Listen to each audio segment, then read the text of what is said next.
अस्सलाम वालेकुम रहमतुल्लाहि वबरकात। मेरा नाम मोहम्मद उस्मान है और आज जो हमारा सेशन है unleash your negative thinking, you are welcome to this session. Unleash your negative thinking basically हमारा जो एक लाइव सेशन था और इसमें चूँकि कुछ इंटरप्शन की वजह से रिकॉर्ड नहीं हो सका प्रॉपर और काफ़ी सारे लोगों के क्वेश्चंस थे। तो इसको अब एक रिकॉर्डेड फॉर्म में कंसाइज सी फॉर्म में आप तक पहुंचाया जा रहा है, जहां पे आप इसको सुन के और अपने जो क्वेश्चंस हैं उनका आंसर लेने के लिए कांटेक्ट भी कर सकते हैं। जनरली लाइव सेशन में को करने का मकसद ये होता है कि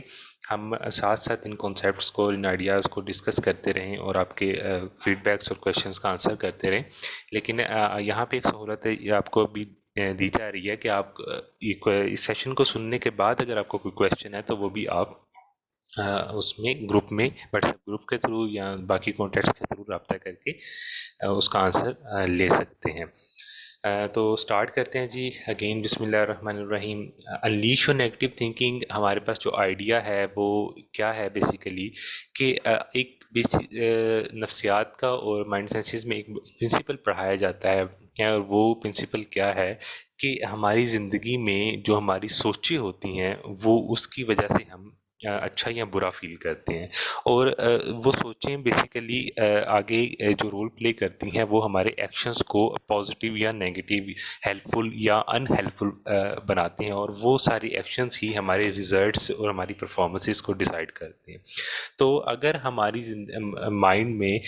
हमारी लाइफ में, हमारी माइंड में नेगेटिव पैटर्न्स बने होंगे, नेगेटिव थिंकिंग सोचने की हमारी हमारी जो एबिलिटी है वो ज़्यादा होगी as compare to positive thinking, तो हमारी जो परफॉर्मेंसेस, हमारे रिजल्ट्स हैं वो भी ख़राब हो जाएंगे। और इस सेशन में हम ये देखेंगे कि हम उसको इस नेगेटिव थिंकिंग को अनलीश कैसे कर सकते हैं, इसको अपने माइंड से कैसे उतार सकते हैं। ये बड़ा एक बेसिक सेशन है। इस जो कि एक इसको समझने के लिए हमें मज़ीद एक डेप्थ में और इस पे कमांड लेने के लिए हमें अगले सेशंस को भी समझना पड़ेगा, जो कि नेक्स्ट हमारे होंगे। तो यहाँ पे हम जिस एरिया को कवर करेंगे वो बेसिकली है क्या, ये वो जानना बड़ा ज़रूरी है कि सबसे पहले तो ये जानें कि पैटर्न्स होते क्या हैं, नेगेटिव और थिंकिंग पैटर्न्स हम किसको कहते हैं। और ये भी साथ ही साथ हम इस कॉन्सेप्ट को भी पढ़ेंगे कि थिंकिंग पैटर्न्स हमारे माइंड में बन कैसे जाते हैं। और सेकंड थिंग जो हम यहाँ पे डिस्कस करेंगे वो ये है कि अगर नेगेटिव थिंकिंग पैटर्न हमारे माइंड में बन गए हैं तो हम उन्हें आइडेंटिफाई कैसे करेंगे, हमें ये कैसे पता लगेगा कि ये थिंकिंग पैटर्न्स हमारे नेगेटिव हैं। और इसके साथ एक स्टडी जो है वो बहुत ही renowned psychologist, clinical psychologist Paul Nathan की है, जो कि अर्ली 20th में उन्होंने एक मॉड्यूल डिज़ाइन किया और उसमें नेगेटिव थिंकिंग की और अनहेल्पफुल थिंकिंग स्टाइल जो हमारे ब्रेन में होते हैं, और हमें अरसा दराज हम उसकी प्रैक्टिस करने के बाद उसी तरह के सोचने के आदी बन जाते हैं। वो थिंकिंग पैटर्न्स, उनकी टाइप्स हमें दी, जिसको हम यहाँ पे स्टडी करेंगे। और फाइनली हम यहाँ पे देखेंगे कि हम किस तरह से इस हार्मफुल थिंकिंग को, नेगेटिव थिंकिंग को डील कर सकते हैं। तो चलिए स्टार्ट करते हैं। सबसे पहले अगर हम एक एक्टिविटी से स्टार्ट करें कि मैं आपसे ये कहता हूँ कि आप अपने माइंड के अंदर ये सोचें कि आप एक ने इंग्लिश में काउंटिंग पढ़नी है। अपने माइंड में सबसे पहले इसको पढ़ें। तो आपने 1 2 3 4 5 6 7 8 9 10 जो है वो पढ़ना है। और इसी तरह से आपने उर्दू में में काउंटिंग जो है 1 2 3 4 ये अपने माइंड में आपने पढ़नी है। तो आप देखेंगे कि ये पढ़ना या इंग्लिश में या उर्दू में आपके लिए मुश्किल नहीं है। आप इसको पढ़ भी सकते हैं, परफॉर्म भी कर सकते हैं बोल के। तो आप ये देखेंगे कि आप जितनी स्पीड से चाहें, जितनी फ्लुएंसी से चाहें और जितनी एक्टिवली चाहें, आप दोनों तरह की काउंटिंग को आराम से पढ़ सकते हैं। इसकी वजह क्या है? इसकी वजह बेसिकली यही है कि आपके माइंड को ये अच्छी तरह से पता है कि इंग्लिश की काउंटिंग क्या होती है, और आप इसको बचपन से परफॉर्म करते आ रहे हैं। तो उसके लिए इसको जस्ट आपकी मेमोरी में जाके चूज़ करना है उसको और इंग्लिश की काउंटिंग को, और वो फौरी तौर पे परफॉर्म आपने कर दी। इसी तरह जब उर्दू की काउंटिंग की बात आई 1 2 3 4 की, तो सेम यही फंक्शन माइंड ने परफॉर्म किया, आपकी मेमोरी में गए और मेमोरी में से ये 1 2 3 4 5 6 7 8 9 10 किए की मेमोरी निकाल ली एंड देन फाइनली आपने इसको परफॉर्म कर दिया। और ये परफॉर्म करने की वजह बेसिकली वो पैटर्न था जिस पे वो मेमोरी चलती हुई आपकी ज़ुबान तक आ गई। लेकिन यहाँ पे एक चीज़ ऑब्ज़र्व करने वाली है कि अगर हम एक काम करें कि हम इस काउंटिंग स्टाइल को थोड़ा सा चेंज करते हैं, दोनों इन्फॉर्मेशंस आपके माइंड में मौजूद हैं, इंग्लिश की भी और उर्दू की भी। लेकिन हम एक काम करते हैं कि हम इसमें से पहले आल्टर काउंटिंग करने की कोशिश करते हैं। पहले हम इंग्लिश का वर्ड बोलेंगे, फिर उर्दू का, फिर इंग्लिश का, फिर उर्दू का। जैसे 1 2 3 4 5 6। तो आप ये देखेंगे, इसको आप परफॉर्म भी कर सकते हैं वीडियो को पॉज करके। तो आप ये ऑब्ज़र्व करेंगे कि आपको इसको परफॉर्म करने में थोड़ी सी रुकावट का सामना है, थोड़ा सा आपको मुश्किल हो रही है। ये मुश्किल क्यों हो रही है as compare to other thinking styles या अदर काउंटिंग स्टाइल जो आपने पहले से परफॉर्म करके रखे हैं, वो फ्लुएंसी इस स्टाइल में क्यों नहीं आई? उसकी वजह ये है कि हमें, चूँकि वो तो पैटर्न हमारे माइंड में बन गया था, लेकिन ये वाला जो पैटर्न है ये हमारे माइंड में उस तरह से नहीं पता। चाहे इंफॉर्मेशन स्टोर थी, लेकिन उस इंफॉर्मेशन का पैटर्न जो है वो उतना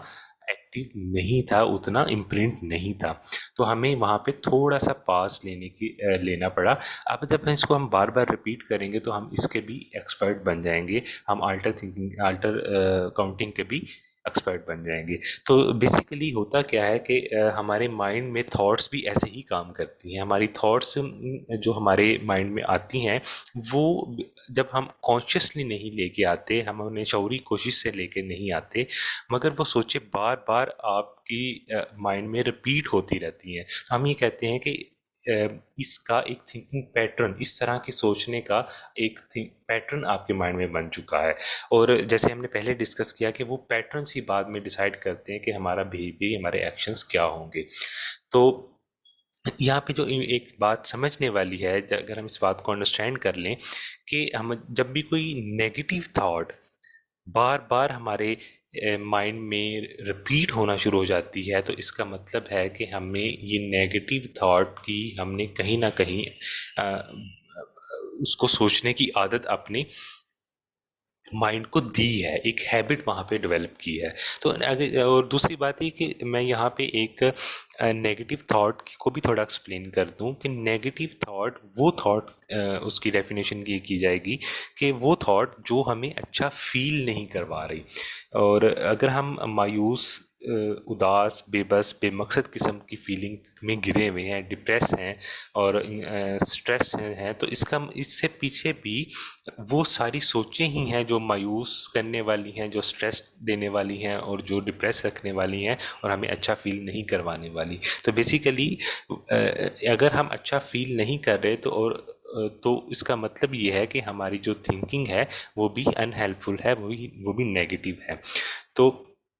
अब हमारे जो साइकोलॉजी के मुताबिक हमारे माइंड में, सबकॉन्शियस माइंड में, इन नेगेटिव थिंकिंग का, इन अनहेल्पफुल थिंकिंग का एक न्यूरल पैटर्न बन जाता है, और वो न्यूरल पैटर्न जो है वो हमारे एक्शंस तक उस इंफॉर्मेशन को लेके आता है। और अगर कोई तो हम ये कह सकते हैं कि हम खुद नहीं गुजारते, हमारे बेसिकली थिंकिंग पैटर्न्स गुजारते हैं। तो जो लाइफ का कंट्रोल है वो भी अगर हमारे एक्शंस पे हमारा कंट्रोल नहीं रहा, कोई ऐसी हैबिट्स हमें डेवलप हो गई हैं, कोई सोचने की आदत पड़ गई है, या बहुत ज़्यादा परेशान रहने की, मायूस रहने की आदत पड़ गई है, तो इसका मतलब ये है कि हमारे थिंकिंग पैटर्न्स ऐसे हो गए हैं। और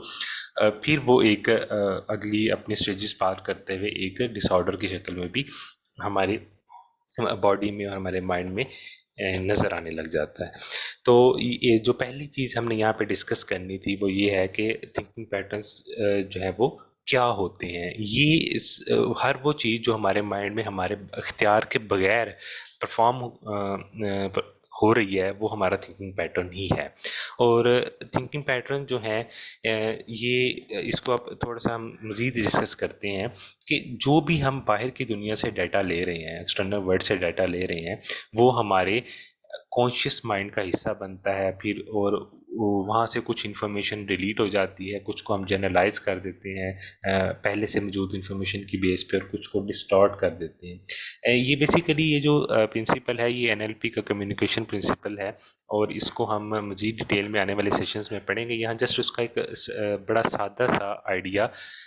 हम यहाँ पे लेंगे, क्योंकि मैं यहाँ पे बहुत ज़्यादा डेप्थ में साइकोलॉजिकल या माइंड साइंसेस की टर्म में नहीं जाऊँगा, ताकि हमें सबसे पहले इस आइडिया को या इस टॉपिक को समझने में आसानी हो। जैसे जैसे हमारी इसके बारे में इंफॉर्मेशन बढ़ेगी, तो हम इसके बारे में हर हर मॉडल के बारे में और हर प्रिंसिपल के बारे में डिटेल से भी पढ़ेंगे इंशाल्लाह। तो सबसे पहले देखने वाली बात यह है कि हमारे माइंड में जो थॉट्स जनरेट हो रही हैं वो कैसे बनती हैं और उसके पैटर्न्स कैसे बनते हैं। तो अगर हम यहाँ पे देखें कि हम आम तौर पे ये जानते हैं कि हमारे माइंड के 3 हिस्से हैं। एक को हम कॉन्शियस माइंड कहते हैं, एक को हम सब कॉन्शियस माइंड कहते हैं, और तीसरे को हम कहते हैं कि हमारा अनकॉन्शियस है। अनकॉन्शियस माइंड बेसिकली हमारा डिलीट बटन भी कहलाता है, और कॉन्शियस माइंड वो है जो कि हमारा वो माइंड है जो हम with in present moment current information, जैसे अभी आप मुझे सुन रहे हैं या आप स्क्रीन को देख रहे हैं, तो ये इससे जो इन्फॉर्मेशन आपके माइंड तक जा रही है आपके कॉन्शियस माइंड तक जा रही है। तो जितनी भी हमारी एक्सटर्नल वर्ल्ड से लर्निंग होती है और इन्फॉर्मेशन हमारे माइंड में जाती है, वो सबसे पहले कॉन्शियस माइंड में जाती है। सबकॉन्शियस माइंड में वो इन्फॉर्मेशन, जैसे लास्ट प्रिंसिपल के मुताबिक, कि वो डिलीट भी, उसमें से कुछ चीज़ें हो जाती हैं, कुछ जनरलाइज हो जाती हैं, कुछ हमें इंपॉर्टेंट लगती हैं हम उनको रखते हैं, कुछ इंपॉर्टेंट नहीं लगती हैं उनको रखते हैं, एंड फाइनली वो सबकॉन्शियस माइंड में चली जाती हैं। सबकॉन्शियस माइंड में हर वो इन्फॉर्मेशन जाएगी जिसे आप एक फिनोमेना करते हैं, और उस फिनोमेना का नाम है रेपिटेशन। हम कॉन्शियस माइंड से मिलने वाली हर इंफॉर्मेशन, हर लर्निंग को अगर अपने माइंड में रिपीट करते हैं, तो उससे हमारे सबकॉन्शियस माइंड में जाने का रास्ता मिल जाता है। और ये सबकॉन्शियस माइंड अगर हम उसे रिपीट नहीं करते, तो वो हमारे डायरेक्टली हमारे अनकॉन्शियस माइंड में चली जाती है और वहाँ पे जाके डिलीट हो जाती है। अनकॉन्शियस माइंड में जो भी इंफॉर्मेशन जाएगी हम उसे रिकॉल नहीं कर पाएंगे, वो एक तरह से डिलीट हो जाएगी। तो हम यहाँ पे जो चीज़ बेसिक जो आइडिया यहाँ से हम लेंगे वो ये है इस सारे मॉडल से, कि हमारा जो सबकॉन्शियस माइंड है, यहीं पे कलेक्शन ऑफ ऑल थॉट्स होती है। यहीं से हम थॉट चूज़ करता है हमारा माइंड, जब भी हमें बाहर उसकी ज़रूरत पड़ती है या जब भी हमें उसे रिकॉल करने की ज़रूरत पड़ती है, तो वो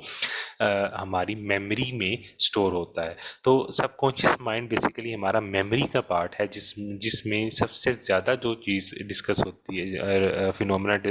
रिपीट होता है, वो उस इंफॉर्मेशन के रिपीट होने का काम है। वो इन्फॉर्मेशन जैसे जैसे रिपीट होती जाएगी, वो हमारे सबकॉन्शियस का हिस्सा बनती जाएगी। नो हम यहाँ से अगर देखते हैं कि कॉन्शियस माइंड में हमने थोड़ी देर के लिए अगर एक ऐसी इन्फॉर्मेशन या ऐसी लर्निंग ले ली जो कि हमें अच्छा फील नहीं करवा रही, नेगेटिव लर्निंग है, और हमने उसको इग्नोर करने की बजाय या उसको अपने माइंड से निकालने की बजाय उसको बार बार उसे रिपीट करना शुरू कर दिया, तो वो हमारी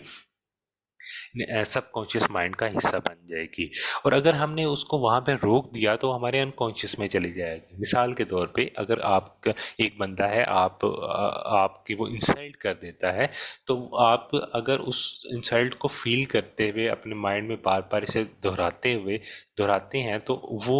चीज़ें आपके ब्रेन से, आपकी मेमोरी से डिलीट करना मुश्किल है। लेकिन अगर आप उसे इग्नोर कर देते हैं और अपने आप को पॉजिटिव रिप्लेसमेंट उस थॉट की देते हैं, तो वो आपके अनकॉन्शियस माइंड में चली जाती है और वहाँ पे वो फिर आपको इफ़ेक्ट नहीं करती। इसको भी हम मज़ीद डिटेल से पढ़ेंगे। अभी से जस्ट हमें कुछ आइडियाज़ हैं जो कि हम यहाँ पे सिर्फ डिस्कस कर रहे हैं, ताकि हमें हमारी बेस लाइन जो है वो एक क्लियर हो जाए। तो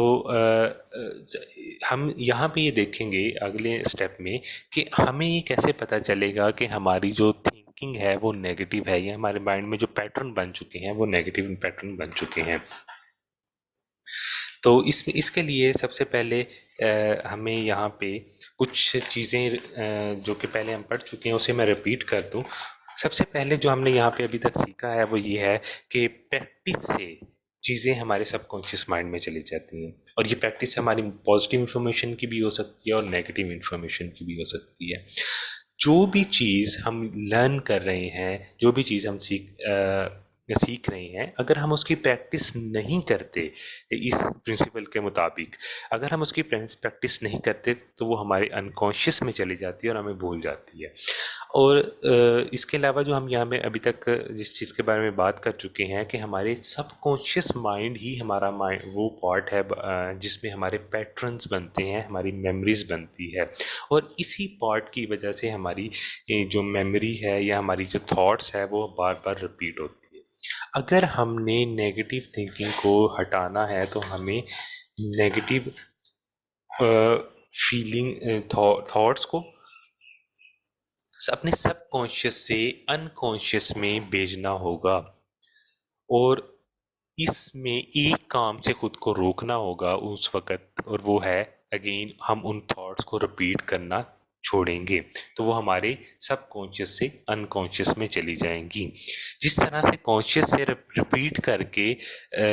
करने की वजह से वो थॉट्स अनकॉन्शियस सबकॉन्शियस का हिस्सा बनी है, इसी तरह से जब सबकॉन्शियस से हम उसे निकालना चाहेंगे तो हमें एक जो चीज़ है जिस पे हमें ब्रेक लगानी है, खुद को रोकना है, वो है रिपीटिशन। हमें खुद को रोकना पड़ेगा। और अगर हम इस रोकने की प्रैक्टिस नहीं करेंगे तो हमारी जो थॉट्स या बिलीव्स हैं वो अनकॉन्शियस में नहीं जाएगा और हम उसका शिकार होते रहेंगे। नाउ यहाँ तक आने के बाद हमें ये देखना पड़ेगा कि हम किस थॉट को हमें सबकॉन्शियस माइंड में भेजने की ज़रूरत है। तो उससे पहले उसका जो हम पहले एक बार एक मॉडल डिस्कस कर चुके हैं या जो प्रिंसिपल डिस्कस कर चुके हैं माइंड साइंसेस का, कि हमारे जो थॉट्स हैं वो हमारी फीलिंग्स को जनरेट करती हैं और हमारे फीलिंग्स हमारे बिहेवियर या हमारे एक्शंस को जनरेट करते हैं। हमारे एक्शंस अगेन रिजल्ट्स देते हैं जिनकी बेस पे हम हमारा बिहेवियर जो है वो हमारी अगेन थॉट्स को रीइंफोर्स करता है और इसी तरह से एक साइकिल चलता रहता है। और अगर ये थॉट्स नेगेटिव हैं तो हमारा बिहेवियर नेगेटिव हो जाएगा और हमारा बिहेवियर जो नेगेटिव होगा,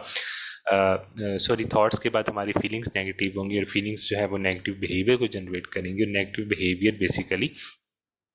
क्या करेगा, वो अगेन नेगेटिव थॉट्स को जनरेट करेगा और इसी तरह से ये साइकिल चलता जाएगा। यहाँ भी एक बात याद रखने वाली है कि एक जब भी हम एक नेगेटिव फीलिंग्स का एक्सपीरियंस करते हैं, अनहेल्पफुल फीलिंग या इमोशंस का जो एक्सपीरियंस करते हैं लाइफ में, लाइक डिप्रेस होते हैं, एंशियस हो जाते हैं, उदास होते हैं, परेशान होते हैं, हमें अनलव्ड होने की फीलिंग आती है या हमें डिप्रेस होने की फीलिंग आती है, तो ये फीलिंग बेसिकली एक जो है परसीव्ड थॉट होती है, जो कि इस तरह की सोचें, अनहेल्पफुल थिंकिंग को बार बार प्रैक्टिस करने से हमारी फीलिंग का हिस्सा बनी होती है। और हमारी जो ज़िंदगी है इसमें इम्पोर्टेंट ये नहीं होता, इसकी क्वालिटी इस बात पे नहीं होती कि ये बाहर की दुनिया में क्या हो रहा है। इसकी क्वालिटी इस बात पे होती है कि हम उस थॉट्स को जो बाहर की दुनिया से हम इंफॉर्मेशन लेते हैं उसको हम इंटरप्रिटेशन उसकी कैसे करते हैं। तो हम ये कह सकते हैं the quality of life depends upon our internal world not external world. हमारी जो अंदर की दुनिया है, सोचें हैं, वो हमारी क्वालिटी ऑफ लाइफ डिज़ाइन कर रही होती हैं, ना कि हमारी बाहर की दुनिया।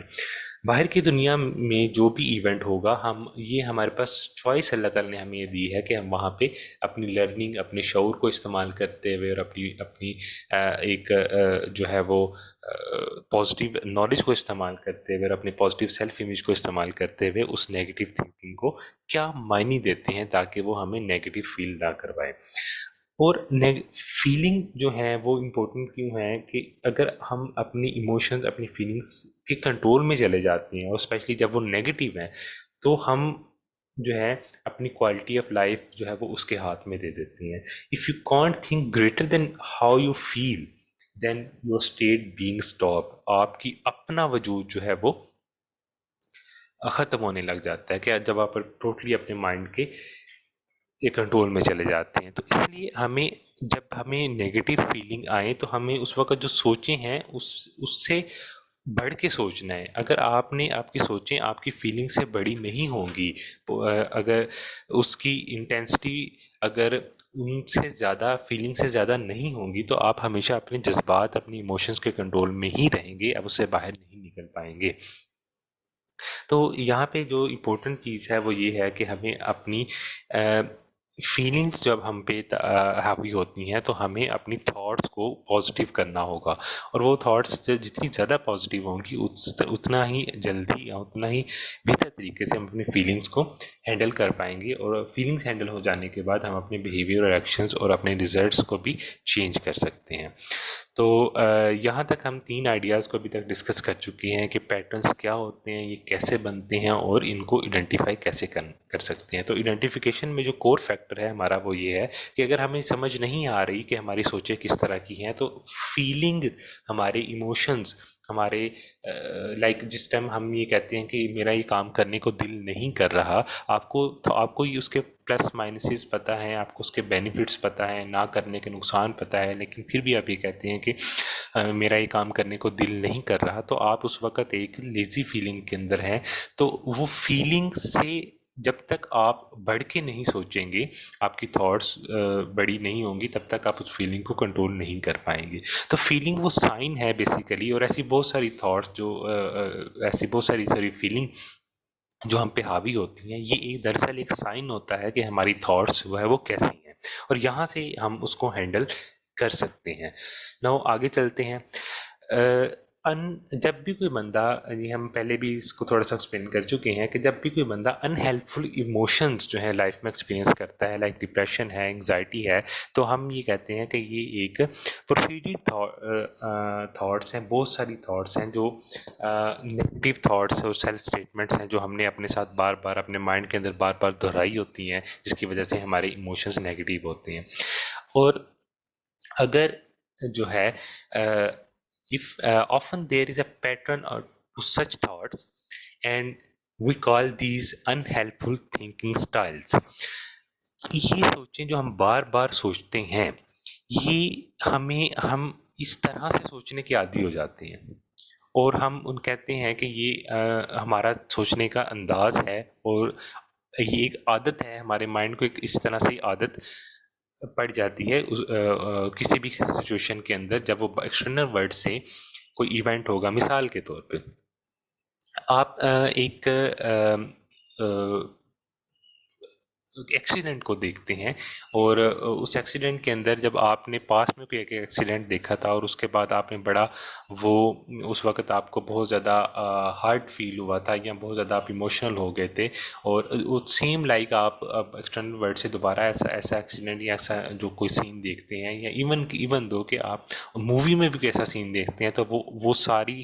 थिंकिंग स्टाइल जो है वो आपके इमोशन को ट्रिगर कर देते हैं, और आप उसके इमोशंस के का शिकार होके या तो रोने लग जाते हैं, या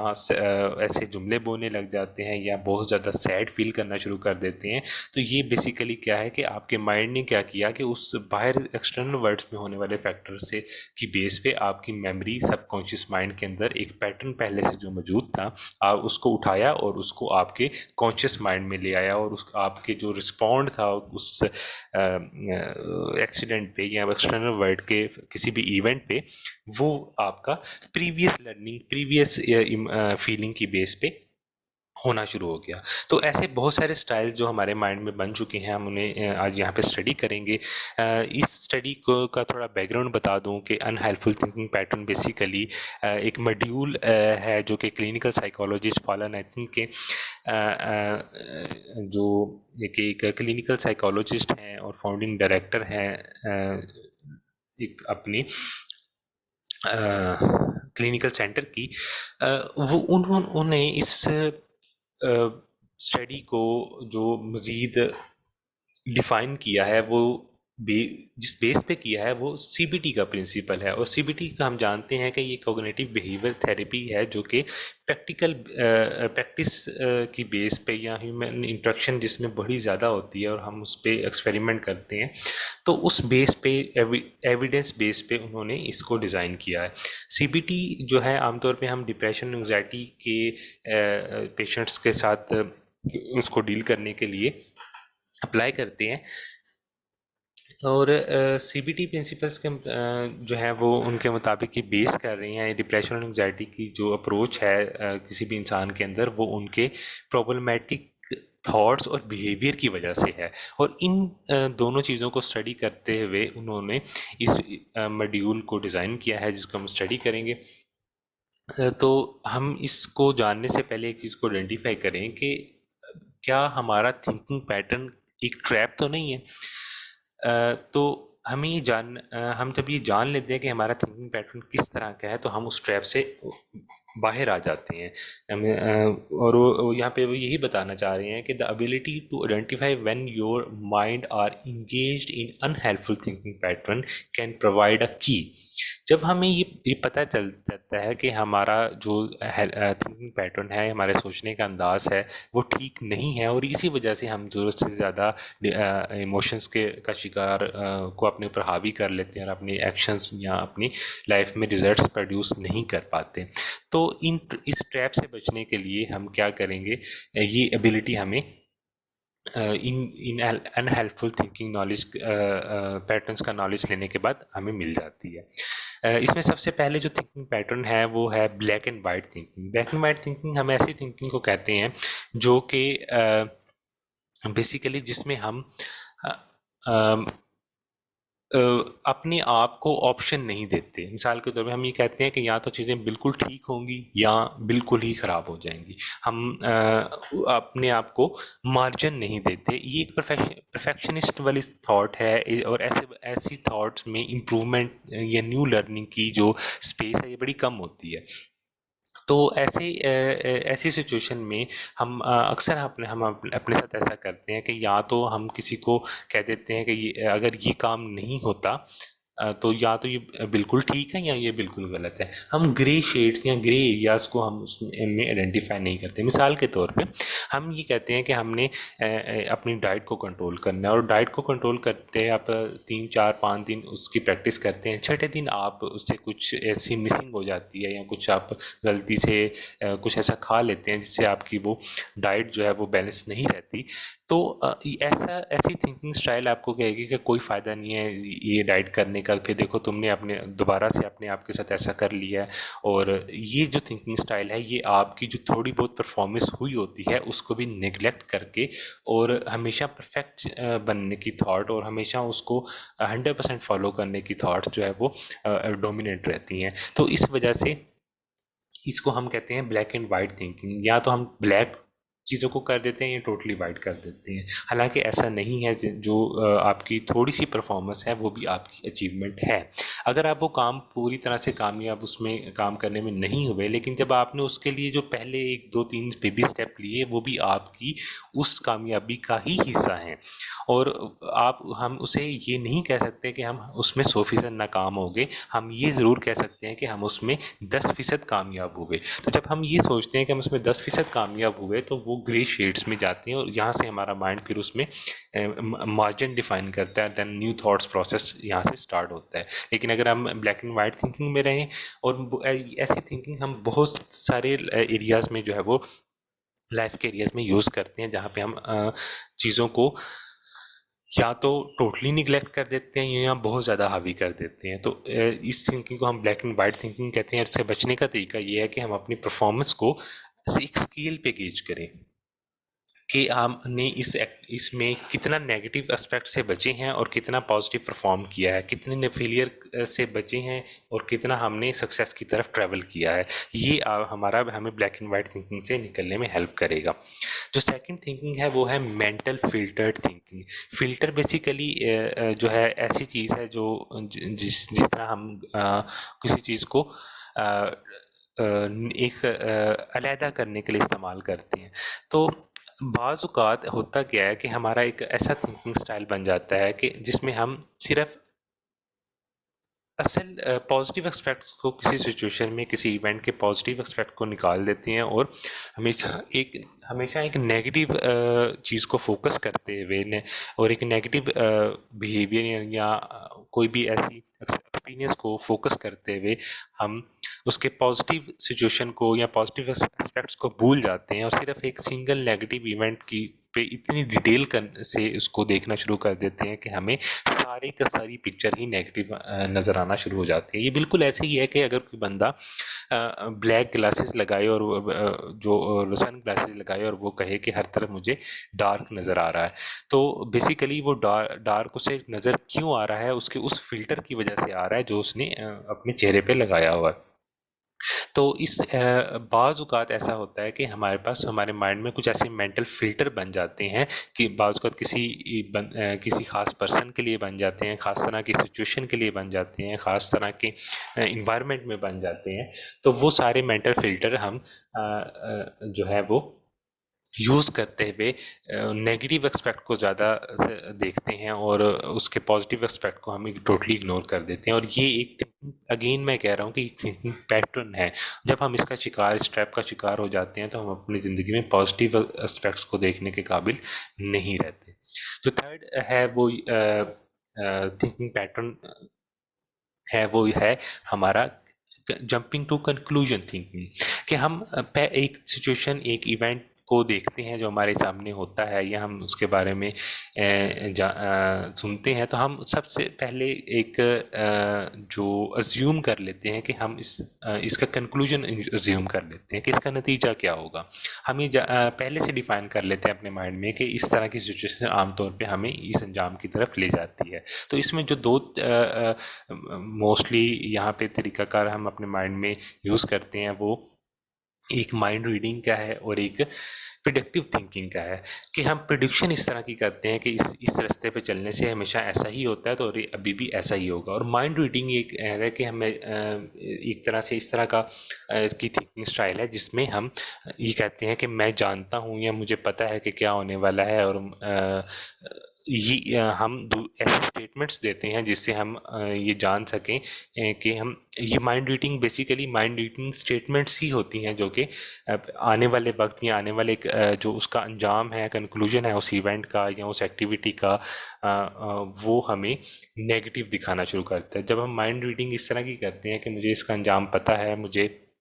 पता है कि ऐसे सिचुएशन में लोग क्या करते हैं और या तुम इस रास्ते पे चलोगे तो इसका अंजाम ये होगा। ये वो सारे नेगेटिव थिंकिंग पैटर्न्स हैं जो कि हम अपने माइंड में कंक्लूजन्स को फोकस करके पहले से प्रिडिक्ट करके बैठे होते हैं। और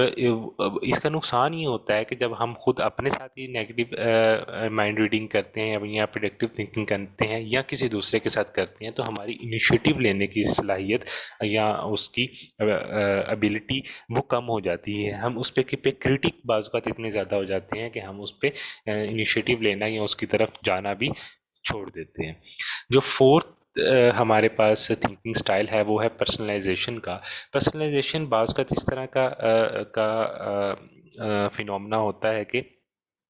या इस तरह का एक्सटर्नल इवेंट की वजह से आप उसकी जो ज़िम्मेदारी है वो सारी की सारी अपने ऊपर सेल्फ ब्लेम या किसी ख़ास सिचुएशन को ब्लेम या किसी दूसरे बंदे को भी ब्लेम कर देते हैं। नॉर्मली इसमें ये होता है कि हम एक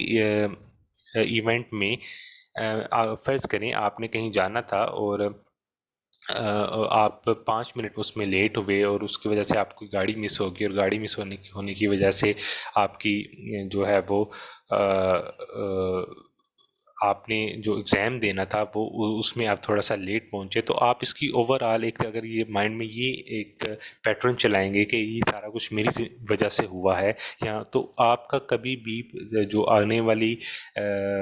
फ्यूचर में आने वाली इवेंट्स हैं उसकी तरफ पॉजिटिव रुझान नहीं होगा। और बहुत सारे लोग ऐसे करते हैं कि जो कोई एक्सटर्नल इवेंट होते हैं उसमें एक बंदे को या अपने आप को ही उसके ज़िम्मेदार ठहराते हैं और उसको ये समझते हैं ये बेसिकली अपने सेल्फ इमेज को लो करने वाली चीज़ है और इस थिंकिंग स्टाइल से आपका सेल्फ इमेज बहुत ज़्यादा डाउन हो जाता है। इससे शायद आपको दूसरों की सिंपैथी तो मिल जाती है, लेकिन अपने आप को 100% निगलेक्ट रिस्पॉन्सिबल ठहराना किसी चीज़ का, क्योंकि 100% आपके हाथ में कुछ भी नहीं होता। बहुत सारे आपकी अपनी एक एफर्ट होती है, उसकी कुछ परसेंटेज होती है, और बहुत सारी चीज़ें नेचुरल प्रोसेस के थ्रू भी हो रही होती हैं। तो उसमें उसका मार्जिन जो होता है वो हमारा वो भी हम अपने ऊपर ले लेते हैं, और इस चीज़ की वजह से हमारी जो परफॉर्मेंस है उसका जो है आने वाले वक्त में बहुत ज़्यादा इफ़ेक्ट हो जाती है। हमारी थिंकिंग, हमारी फीलिंग्स हमेशा एक लोअर फीलिंग या गिल्टी फीलिंग के अंदर हम बड़ी बहुत जल्दी चले जाते हैं। ये वो थिंकिंग स्टाइल है कैटास्ट्रॉफिंग। हमारे बेसिकली वो थिंकिंग स्टाइल है जिसमें हम हमेशा चीज़ों को आउट ऑफ प्रोपोर्शन देखते हैं। आउट ऑफ प्रोपोर्शन देखने का मतलब ये है कि अगर हमारी ज़िंदगी में कोई एक चीज़ ख़राब हुए हैं, तो हम अपने आप को बहुत ज़्यादा उसमें बहुत नेगेटिव एस्पेक्ट में बहुत ज़्यादा देखना शुरू कर देते हैं कि मेरे साथ हमेशा ऐसा होता है, मैं हूँ ही फेलियर, मैं हूँ ही रिजेक्टेड, ये सिचुएशन हमेशा मेरे साथ ही होती है। ऐसे ये वो थिंकिंग स्टाइल है। और इस हम बाज़ औक़ात हम खुद को या उस सिचुएशन को, दो चीज़ें हैं, अपने आप को और एक उस सिचुएशन को, दोनों को हम इस तरह से देखना शुरू कर देते हैं कि जो कि आउट ऑफ प्रोपोर्शन है, जिसमें हमेशा जो है वो नेगेटिव एस्पेक्ट्स जो हैं उनको हम ज़्यादा हाईलाइट कर देते हैं, और साथ ही साथ हम अपनी जो अपनी पॉजिटिविटी है, अपनी अचीवमेंट्स हैं, अपनी स्ट्रेंथ्स हैं, उनको नेगेटिव कर दे, उनको मिनिमाइज़ करने की कोशिश करते हैं। हमारे बैड डिसीजन, मिस्टेक्स और जो रॉन्ग सीइंग है, हम उनको हाईलाइट करके सोचना शुरू कर देते हैं कि ये सारा कुछ मैंने किया था, इसी वजह से ये जो हम मुझे फेलियर या रिजेक्शन का सामना करना पड़ा है। हालांकि अगर आप ये देखें, ये इसमें एक अगर हम एक केस को लें कि अगर हम एक जॉब एक बंदा करना चाह रहा है और वो जॉब में सेलेक्ट नहीं होता, तो वो अगर अपनी उन सारी कमियों को फोकस करना शुरू कर देता है, उनको बढ़ा चढ़ा के कि मैं मुझ में कॉन्फिडेंस नहीं है, मैं बात नहीं कर सकता, मेरी क्वालिफिकेशन अच्छी नहीं है, मेरे मार्क्स अच्छे नहीं हैं, या मुझे इंटरव्यू में ये जुमला नहीं बोलना चाहिए था। अगर वो इन सोचों को अपने ऊपर हावी कर लेता है, तो वो अपनी मैग्नीफाई कर रहा है अपनी नेगेटिव एस्पेक्ट्स को, और इसके बजाय अगर वो अपने स्ट्रेंथ्स पे फोकस करे कि ये जो अपॉर्चुनिटी थी, ये मेरे लिए एक बहुत अच्छी लर्निंग थी, मैंने पास्ट में भी ऐसी बहुत सारी जो है वो जॉब्स की हैं, लाइक कुछ भी ऐसा जो कि अपनी इसको स्ट्रेंथन करे, थोड़ा सा उसको पॉजिटिव करे, बजाय ऐसी थाट सोचने के वो नेगेटिव थाट्स को ज़्यादा सोचता है, जिसकी वजह से उसके दिमाग को ये सारी सोचें एक पैटर्न की ज़रूरत में मिलती हैं, और जब भी एक्सटर्नल वर्ल्ड में दोबारा कभी ऐसा होगा, वो नेगेटिव थिंकिंग स्टाइल दोबारा उसके माइंड में, सबकॉन्शियस माइंड से कॉन्शियस माइंड में चला जाएगा। एक और थिंकिंग स्टाइल है जिसको हम ये कहते हैं कि शूडिंग एंड मस्टिंग थिंकिंग स्टाइल। हम बाज़ का खुद को या कोई दूसरा बंदा जो हमें हमें सुपरवाइज कर रहा होता है, बाज़ का वो दोनों ही हमें शूडिंग और मस्टिंग की स्टेट में लेके जाते हैं कि अगर आपने काम में एक ख़ास कामयाबी हासिल की है, तो वो वहाँ पे आपको मोटिवेट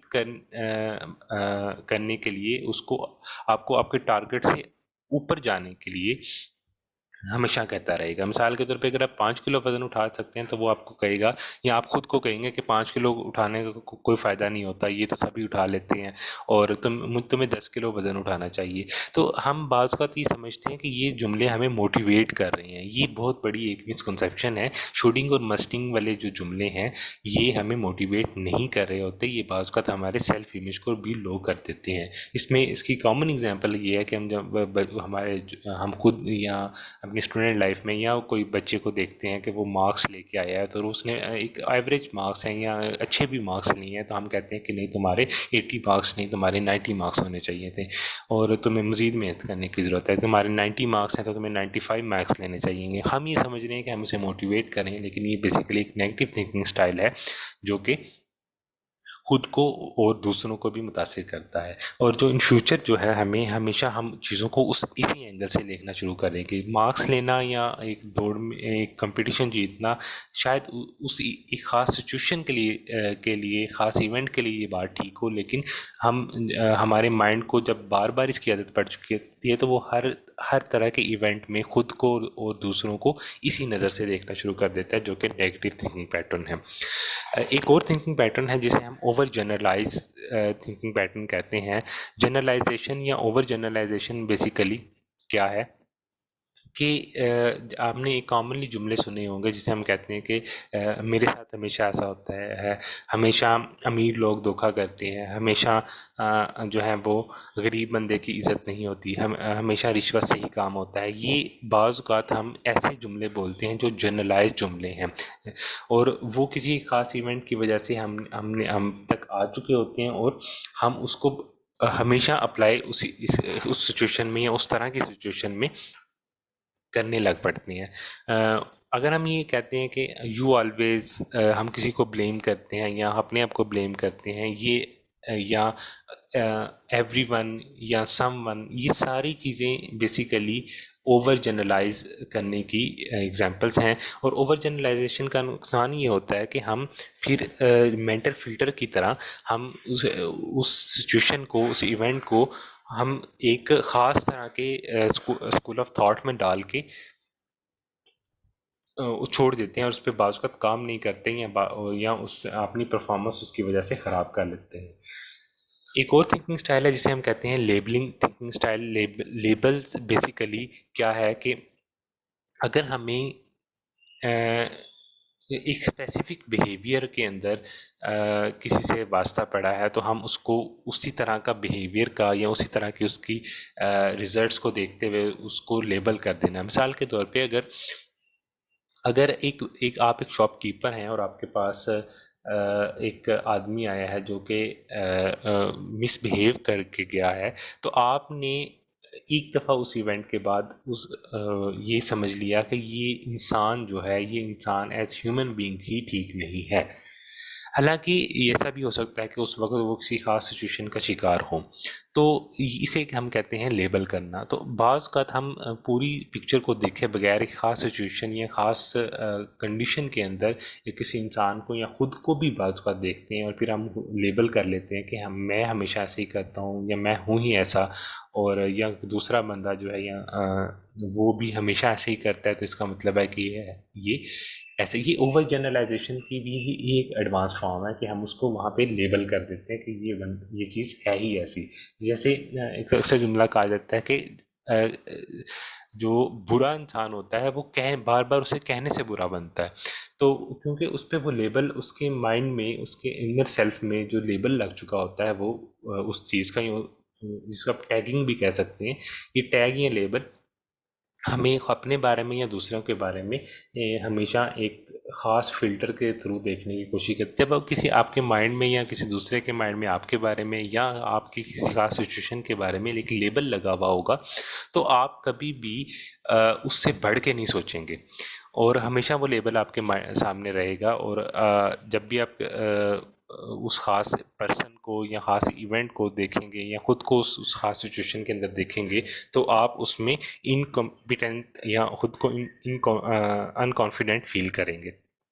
एक और थिंकिंग स्टाइल जिसे हम कहते हैं कि इमोशनल रीजनिंग थिंकिंग स्टाइल है, और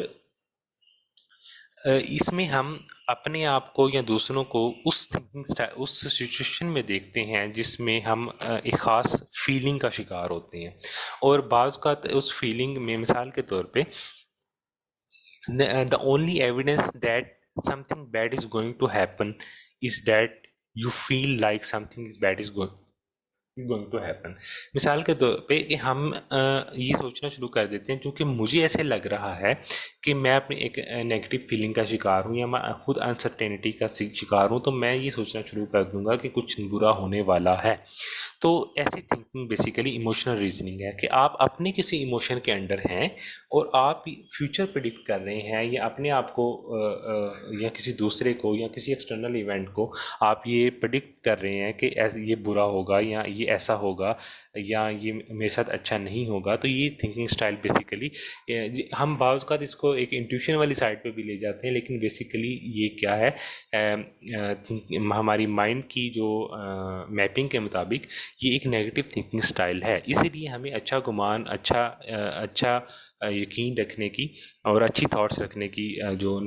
तलकीन की गई है, और इवन कि हमें कोई वसवसा आए तो हमें उस वक़्त उसको फ़ौरन दिल से निकालने का भी कहा गया है,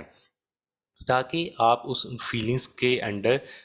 प्रिडिक्शन ना कर सकें, उस फीलिंग में रहते हुए, आज में रहते हुए, और अपनी उस स्पेसिफिक इमोशनल रीजनिंग की वजह से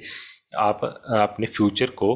जो है प्रेडिक्ट करके और अपनी करंट सिचुएशन को ख़राब ना करें।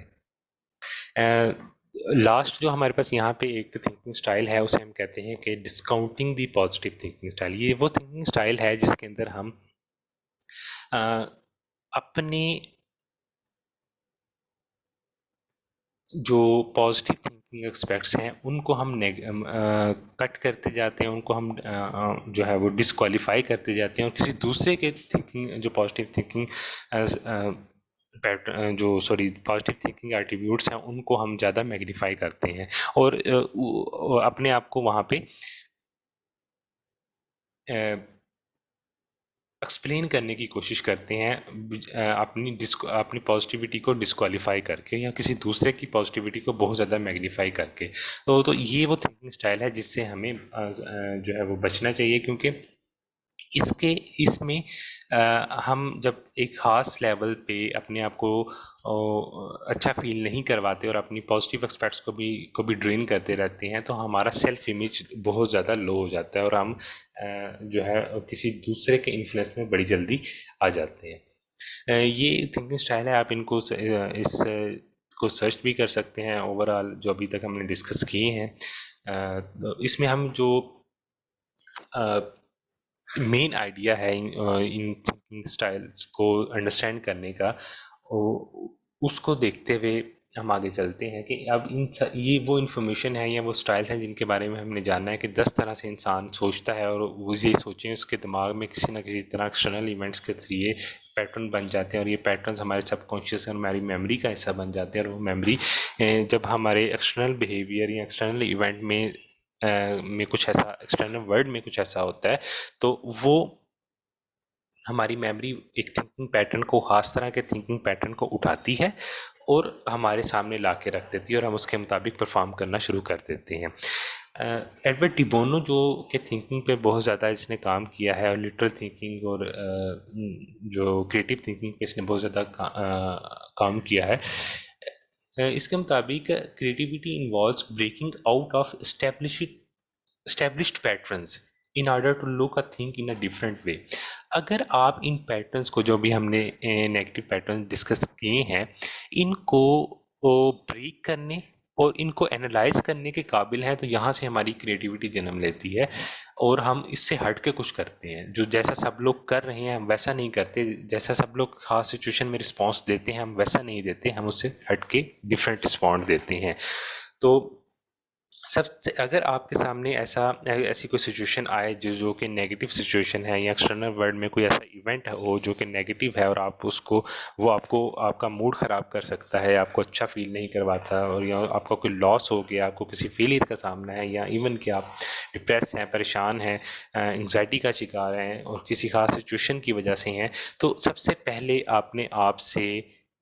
ये सवाल करें, और वो सवाल क्या है कि इसका मतलब क्या है, इस सिचुएशन का मतलब क्या है, इस बाहर होने वाले इस वाक़े का मतलब क्या है, ये जो बाहर की दुनिया में मेरे साथ मुझे नाकामी का सामना करना पड़ता है, इसमें असल में मुझे क्या मैसेज देना चाह रहा है ये। और यहाँ से हमारा असल में इम्प्रूवमेंट का काम शुरू होता है, जब हम उस पर क्वेश्चन उठाते हैं, बजाय इसके कि हम अपने बने बनाए एक पैटर्न पे जाएं और उसके मुताबिक पर बिहेव करना शुरू कर दें। हमें खुद रुकना है और ख़ुद से क्वेश्चन करना है कि इस सारी सिचुएशन का, इस सारी सूरत हाल का क्या मतलब है, इस इवेंट का क्या मतलब है। और 5 रूल्स हैं जिसे हम अपनाएंगे कि जब भी आप किसी का ऐसी सिचुएशन का शिकार हों तो हमेशा ये 5 बातें रूल्स की तरह अपने साथ जोड़ के रखें कि जब आप अपने आप से क्वेश्चन करें कि इसका क्या मतलब है, इस सिचुएशन या एक्सटर्नल इवेंट का मेरी ज़िंदगी में क्या, क्यों ये आया है, तो इसके लिए आपको अगर कोई जवाब ना भी मिले तो आप ये 5 चीज़ें हमेशा इन रूल्स के अकॉर्डिंग आंसर लेने की कोशिश करें। उसमें सबसे पहला रूल ये है कि ये जो एक्सपीरियंस मुझे हुआ है ये मेरी ग्रोथ के लिए है। ज़िंदगी में कुछ अच्छा या कुछ बुरा होता है वो हमारी ग्रोथ के लिए होता है, और जो भी ज़िंदगी में हो रहा है वो मेरे फैसलों की वजह से होगा। और ये ब्लेमिंग नहीं है, बेसिकली ये रिस्पॉन्सिबिलिटी है। जब आप ये देखते हैं कि आप आज जहाँ पे मौजूद हैं इसमें आपके फैसलों का बहुत बड़ा किरदार है, तो आपकी एक सेंस ऑफ रिस्पॉन्सिबिलिटी एक्टिव होती है। तो आप उसमें ज़िम्मेदारी, किसी और को ब्लेम करने के बजाय अपने आप को इसकी ज़िम्मेदारी उठा लेते हैं। और फिर एक और जो रूल है वो है कि आई विल सर्व, कि मैं कुछ कंट्रीब्यूट कर सकता हूँ। ये चीज़ आपको आपके सेल्फ इमेज को पॉजिटिव करेगी और आपको मोटिवेट रखेगी कि आपकी वैल्यू है, आपके पास कुछ ऐसा है जो आप दुनिया को दे सकते हैं। And the next thing is कि आप वैल्यूएबल हैं। बाज़ का हम दुनिया को सर्व कर रहे होते हैं लेकिन अपने आप के साथ हम खुश नहीं होते, अपने आप को वैल्यूएबल नहीं समझ रहे होते। तो ये भी आपको अगेन वापस एक नेगेटिव थिंकिंग स्टाइल की तरफ ले जाएगा। And finally I can appreciate the life, मैं ज़िंदगी को सराह सकता हूँ, मुझे ज़िंदगी जो है वो अच्छी लगती है, और मैं ज़िंदगी में होने वाले वाक़यात को खुश दिली से कबूल करता हूँ। ये वो रूल्स हैं जो हमने यहाँ पे डिस्कस किए हैं, और इसके अकॉर्डिंग जब हम अपनी थिंकिंग पैटर्न्स को अंडरस्टैंड करेंगे, इनको आइडेंटिफाई करेंगे, तो अब आपको इस पे काम करना, इनको और इसमें से क्रिएटिवली आंसर्स निकालना आपके लिए बड़ा आसान हो जाएगा। तो हम यहाँ पे इस सेशन को क्लोज़ कर रहे हैं क्योंकि ये बड़ा बेसिक का सेशन था जिसमें कुछ कॉन्सेप्ट्स जस्ट हमने इम्प्लांट करने थे, और आने वाले टाइम में हम इस जो अगला हमारा सेशन होगा वो भी इस चीज़ पे ज़्यादा फोकस हम उसमें करेंगे कि हम इन नेगेटिव थिंकिंग पैटर्न्स के साथ मज़ीद क्या कर सकते हैं, और इन पैटर्न्स को, इन नेगेटिव थॉट्स को अपनी माइंड से रिप्लेस करके उसकी जगह पे पॉजिटिव थॉट या रीइम्प्रिंट अपने माइंड को कैसे कर सकते हैं। तो यहाँ पे हम इंशाल्लाह इसको क्लोज़ करके आपके कोई क्वेश्चंस होंगे या कोई भी फीडबैक होगा आप उसमें उसको दे सकते हैं उन कॉन्टेक्ट्स के थ्रू। और फाइनली हम यहाँ पे एक नेक्स्ट जो हमारा आने वाला टॉपिक है उसकी इन्फॉर्मेशन भी शेयर कर देंगे, वो भी आपको आपके व्हाट्सएप ग्रुप्स के थ्रू और दूसरे फेसबुक के थ्रू आपको मिल जाएगी। तो थैंक यू सो मच, आपके फीडबैक और आपके क्वेश्चंस का मुझे इंतज़ार रहेगा। अल्लाह हाफिज़।